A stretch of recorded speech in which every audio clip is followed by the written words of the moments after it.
I got a familiar face back at my shop. It's time for its annual service and kind of go through some issues that have cropped up through the last year or so, or about a year and a half. So this customer had a problem with his clutch.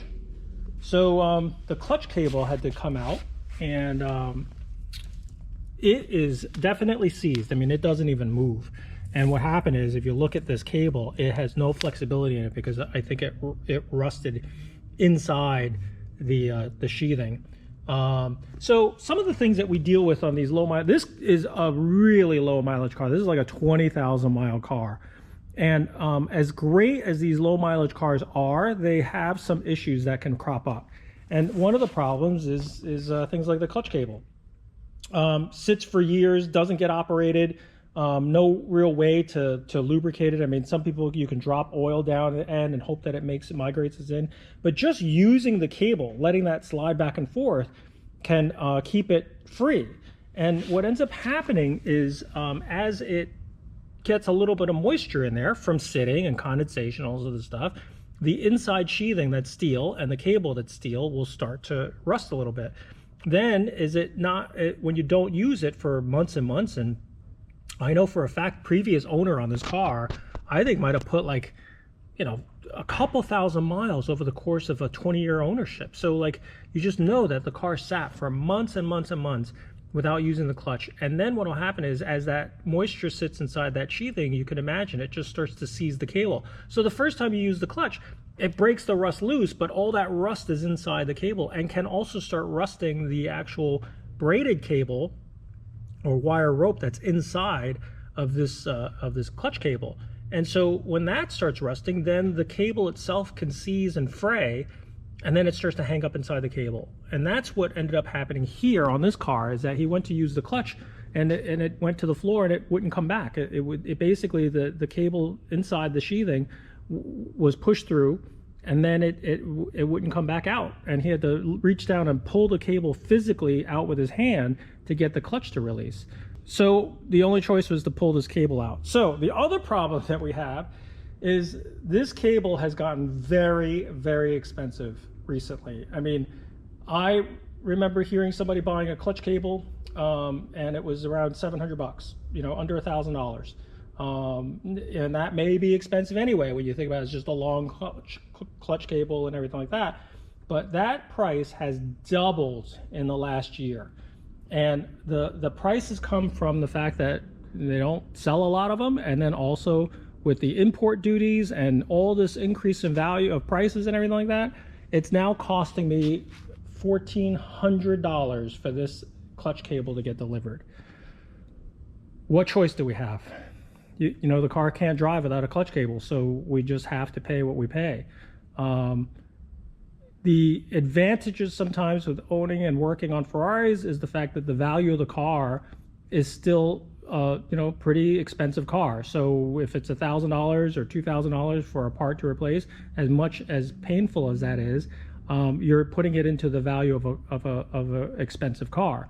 If you had a cheap car, that pain becomes far more painful, simply because you're never going to get the value of that money back. But luckily, on some of these cars, with the value that they are, as much as I have to give the bad news to the customer about how expensive it is, they kind of have to pay what they pay. But let me show you where I have to disconnect the clutch to get that cable out. So in the front of the car, when I take the front shielding off, the plastic cover, you get down here where there is basically a lever and a hole, and that's where the clutch cable goes into, and it goes through the floor, through this access hole, this grommet, and it comes out here. So you basically relatively easy. You unhook it here from the lever inside, it goes through this and it goes down, and then you pull it out through the bottom of the car. And the other side, by the engine, it connects to these little turnbuckles and kind of makes this turn and goes down this tube. So that's where the clutch cable runs all the way down to the front of the car, and it pops out this tube over here and then turns up into the hole over there. So let me get the new clutch cable and we'll fish it in there. All right, new clutch cable is in.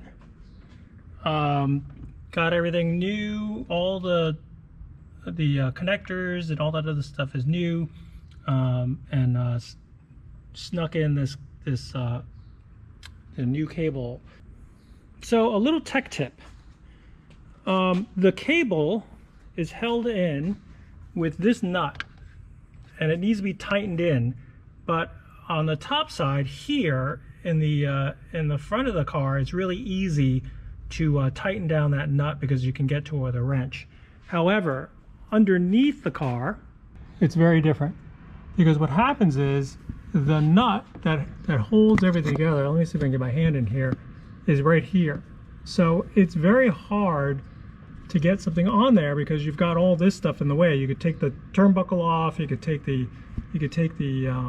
nut off, but it's too long and you can't just get a regular deep socket on there.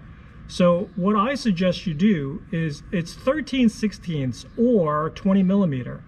Well, 13/16 is the same as a spark plug socket, which is a deep socket, but you can actually drop it down and let the rod poke out the top. And usually spark plug sockets have a hex at the top of it, and you can then put a wrench on that. So you can let the rod stick out the top and turn this down. It's usually thin wall, so it'll get on that nut and you'll be able to turn it. So that's what I was able to do, as opposed to modifying a wrench or all that other stuff. It's real tight to get that in there, but that's what I would do if you're trying to do it. The other interesting thing is up top, you can see that spring, pre-tensioning the spring to get the helper spring for the clutch. I use tie wraps, compress the spring in the vise, and then hold it down with some tie wraps, put it in place, get it to be just where it needs to be, and then cut the tie wraps and the spring will pop up in there. I would use more than 2 because one of them broke while I was tensioning it. So I would use at least 2 on each side to hold that spring down. And that's the other trick that I have for putting the helper spring in there.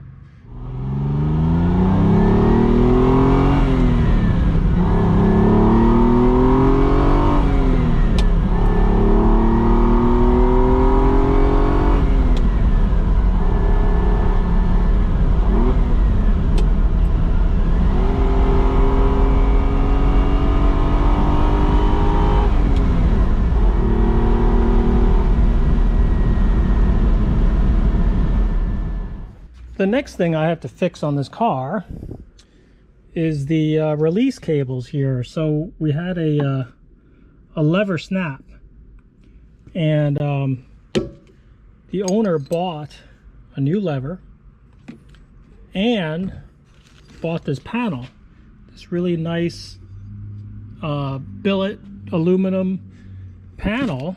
But to replace the plastic one, the original plastic one, you have to get all the cables out. So to get this much slack, to get this to come out, you can either pull the gas tank and get to the back side of this, because if you look back here, the gas tank is in the way. So you could disconnect it that way and just unhook all the little E-clips and all that other stuff. But the other way to do it is to pull this out from the front side. But in order to do that, you have to release all the cables, which means that you have the trunk release cable. You got to release that. You got to release the engine compartment. So what I did there was I just unbolted it and just give it some slack. And I think that gave me enough, because I also unbolted the fuel release, because all 3 of them, you have the fuel release, you have the trunk release, and then you have the engine compartment release, and those go through hard tubes. So what's keeping the distance on these cables is the connection to the latch. So in order to get enough slack so I can actually pull this out of the panel, I have to find some slack. So I got to disconnect that. The cable's look in pretty good shape. Tubes look okay. I'll probably put lubrication in there, but nothing looks really rusty. So I'm going to try to save the cables and not do it. The other way to do it is to, you know, swedge new cables, new ends, and all that other stuff, and put it all back together but I think everything looks pretty good. I just need to replace this one lever. So first I got to get all these little clips off so I can get these released, and then I'm going to label them 1, 2, and 3, and hopefully they don't get pulled through. They shouldn't. I'm going to put some tape on them to keep them from pulling back through that hole. I don't think that's going to happen, and then we'll go from there.